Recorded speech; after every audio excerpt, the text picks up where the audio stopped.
Hello everyone, welcome back to your own channel which is Science Fiction 365. I hope you all are in good health. Up till now we have studied about definition, introduction, aims and classification of biodiversity and taxonomy hierarchy. Today we will start about history of classification system and bionomial nomenclature. History of classification is a small topic. Basically, this system is used for giving names to plants as well as animals and has many founders. The first one is Aristotle, which was Swedish physician, and the second is botanist Carolus Linnaeus. Taxonomy first father was Aristotle, and sometimes he is also called as father of science. You know students, it was Aristotle who first introduced the two key concepts. First is classification of organism and second is bionomial definition. Aristotle classified the organism on the basis of 3 points. The first one is according to their similarities. Number 2 is animals with blood or animals without blood. Point number 3 is animals that lives on water and animals that lives on land. So he assembled all organisms with same characteristics in one group. He have classified all kinds of animals in his book called Animals. ABDUL Umar al-Jazais was the first Arab zoologist of the Muslim world. He used to slaughter animals to study their internal organs, and he also used to open the abdomen of pregnant animals to find out the numbers of embryo. His encyclopedia work is in 7 big volumes, which is called as Kitabul Haywan, Books of Animal, which is most famous work on zoology. You can check his picture on page 34. Carolus Linnaeus is considered as father of taxonomy. Let's discuss bionomial nomenclature. As we are studying Carolus Linnaeus, so let's cover this first. Carolus Linnaeus is a Swedish naturalist, and he was the first to frame principles for defining natural genera and species of organism. Basically, he created a uniform system for naming all organisms. The purpose of creating a uniform is that whenever any organism is discovered or whoever discovered any organism, they should not give them name of their interest, because these common names cause many problems to identify the organism, as different regions have different languages. For example, common name of onion in Urdu is pyaz, but in other languages it is called as kanda or basil. But scientific name of onion is Allium cepa.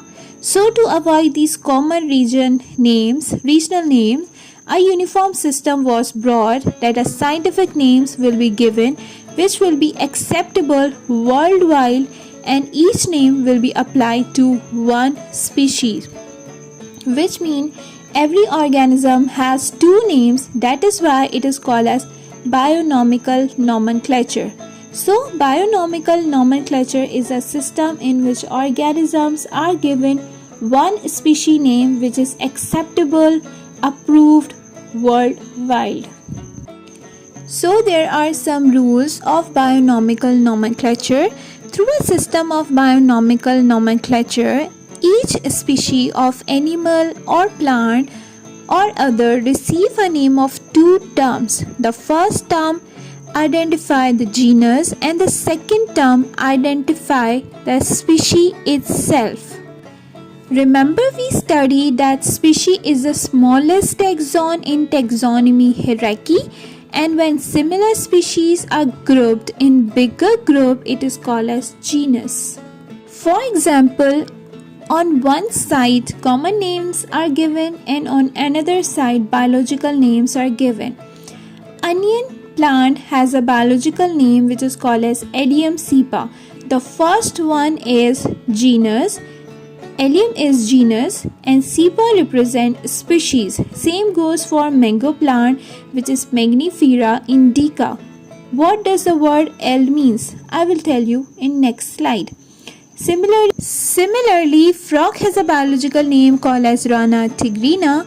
Rana represents genus and tigrina represents species. Housefly have a biological name which is called as Musca domestica. Musca represents genus and domestica represents species. So these are some examples given in the book. Now there are some principles. Number 1 is scientific name of any organism should be italicized when printed, such as Homo sapien.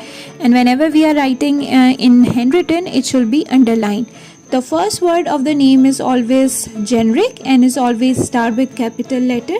And the second one is represent species, but it is never capitalized.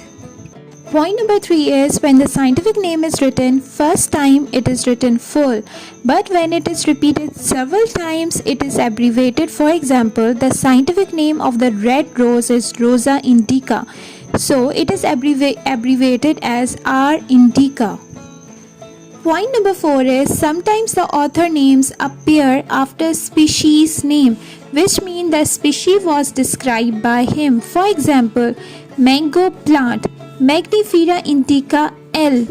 L describe linnaeus. Use internet to search a scientific name of potato, mutter, China rose and dog. Thank you so much for watching.